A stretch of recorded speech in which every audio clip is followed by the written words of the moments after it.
One of the keys to a great performing mower deck is that it must be properly leveled.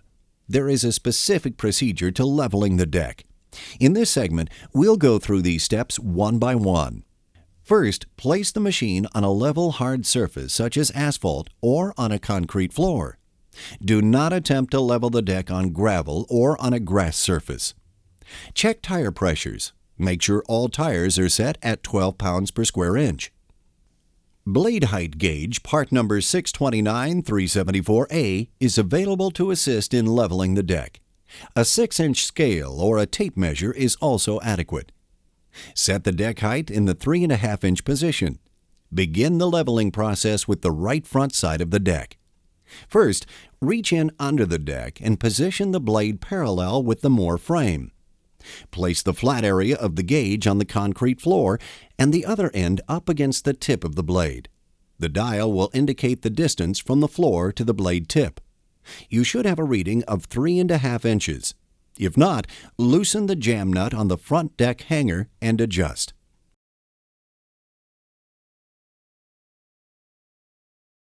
Recheck.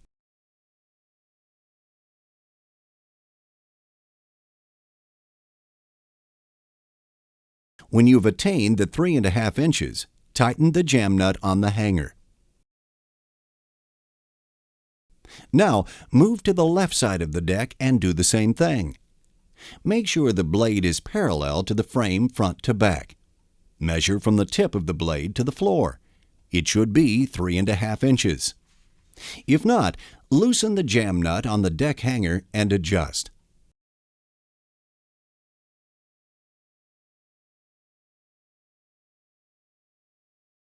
Recheck and repeat until you have a reading of 3.5 inches. And then tighten the jam nut on the deck hanger. Adjusting the left front side may cause the right front side to change, so before continuing, double-check the front measurements to make sure they're both set at 3.5 inches.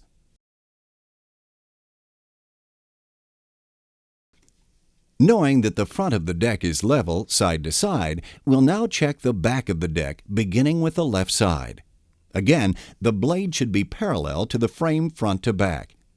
Slide the tool under the deck and check the measurement. The blade tips at the back of the deck should be slightly higher than at the front. This is called the rake. The rake should be set at approximately 1/4 inch from front to back. In this case, a good measurement would be about 3.75 inches. Tighten the jam nut on the deck hanger. A properly adjusted rake keeps the deck running at peak performance at all times, helping to give you a nice even cut and a smooth, even discharge. Follow the same procedure on the right rear deck adjustment. Make sure the blade is parallel to the frame front to back. Slide the tool under the deck and check the measurement. Adjust to 3.75 inches. Again, this will give us a 1/4 inch rake to the front of this deck. If not, loosen the jam nut on the deck hanger and adjust.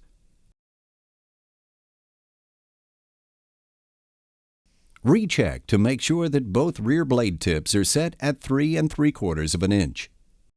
And tighten the jam nuts on all deck hangers. Jiggle the corners of the deck to make sure it's free floating and that settings are good. Now you're ready to mow.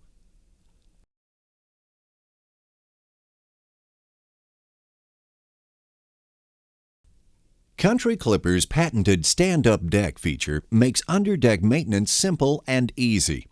Only Country Clipper has this exclusive feature. Since the stand-up deck is a very popular feature on Country Clipper mowers, it's very important that both consumers and dealers are acquainted with how simple and easy this feature truly is. This segment of the service and operation video will demonstrate this stand-up feature step by step. Position the mower on a hard surface such as asphalt or a concrete floor. Do not attempt to stand the deck up on gravel, grass, or bare ground. A sheet of half-inch plywood or particle board is also adequate in most cases. When pulling up on the concrete, simply back up enough to rotate the wheels out away from the deck. Engage the emergency brake and shut the engine off. Secure the deck in the lowest position.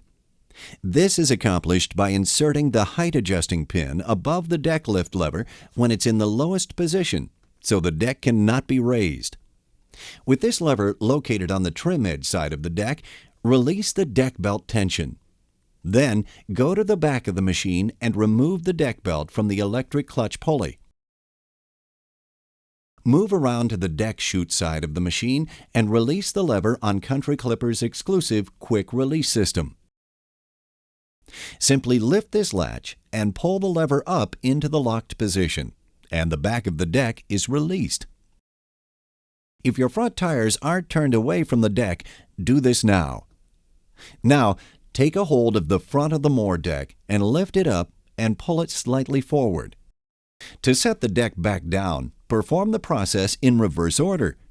Push the bottom of the deck back over center and set the deck back on the ground. Lift the handle lock mechanism and push down on the quick release system lever to secure it in the locked position. Replace the deck belt on the electric clutch pulley. Check to see that the drive belt is in position and re-engage the drive belt tension lever. Set the deck at the desired cutting height and you're ready to mow. Now, let's take a look at the stand-up deck feature on the Jazzy 1. With the emergency brake already set, adjust the front wheels so they're setting out away from the deck. Then, lock the deck in the lowest position. This is accomplished by sliding the safety bar back and pushing the deck lift handle as far down as it will go.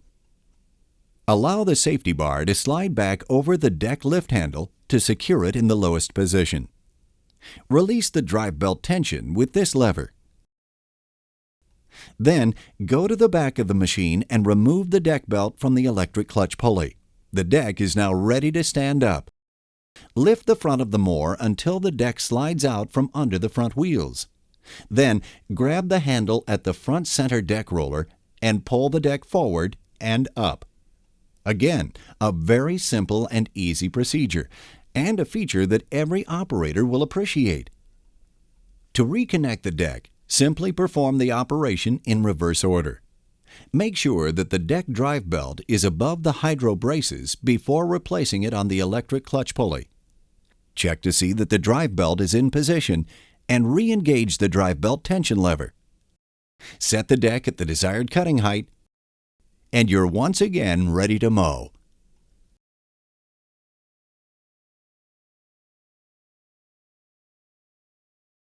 Operating a Country Clipper zero-turn mower is simple, quick, and easy with Country Clipper's revolutionary joystick control.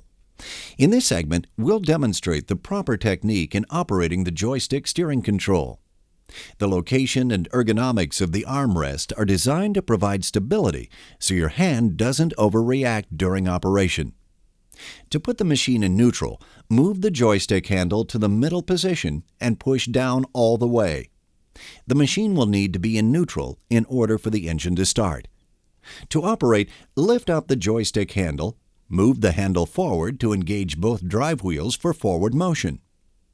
Moving the joystick from one side to the other causes one drive wheel to slow down, allowing you to turn in the direction you point the joystick control. Operating the joystick control smoothly and proficiently takes only a light touch. Too firm a grip combined with sudden, quick movements makes the joystick uncontrollable. Moving the joystick handle backwards will move the mower in the reverse direction. The farther you move the handle in any direction increases the speed of the drive wheels in that direction. So direction and speed are both controlled with the single joystick control handle. When first operating the joystick control, start out slow to get the feel for it. Make several turns and observe the correlation between the joystick movement and wheel rotation. To prevent turf damage when turning, reduce the speed of the inside wheel and increase the speed of the outside wheel. remember to keep both wheels moving. You don't want to do this, where you increase the speed of the outside wheel and stop the wheel on the inside of the turn. This will cause turf damage. Let's take a look at a sharper turn. As you come to the end of your cut, start a gradual turn and hesitate slightly on forward motion. Then, begin to counter-rotate both drive wheels. Again, this will keep the wheels turning instead of pivoting on one wheel and causing turf damage. On wet ground, reducing speed when turning will help to prevent turf damage. Let's take a close look at a very sharp turn. As you come to the end of your cut, slow forward motion, pause ever so briefly, and then move the joystick to the position that allows the wheels to counter-rotate. Maneuvering the joystick handle to cause one wheel to slow down and go in reverse while the other wheel is still going forward is referred to as counter-rotation. Counter-rotating the wheels allows you to turn as sharp as you want, up to 360 degrees in your own tracks. Let's review the three basic types of turns we just covered. 1. Gradual continuous turn, increasing the speed of the outside wheel and reducing the speed of the inside wheel, but keeping them both moving forward. 2. Sharper turn, start with a gradual turn, pausing momentarily, then using counter-rotation to line up for the next pass. And 3rd, a very sharp turnaround. This is accomplished by slowing to a momentarily stopped position, and then doing a full counter-rotation of both drive wheels. In all cases, both wheels are rotating during the turns. Keep in mind, it's not accomplished with an over-aggressive control action. It's just the opposite, a very gentle and smooth control action.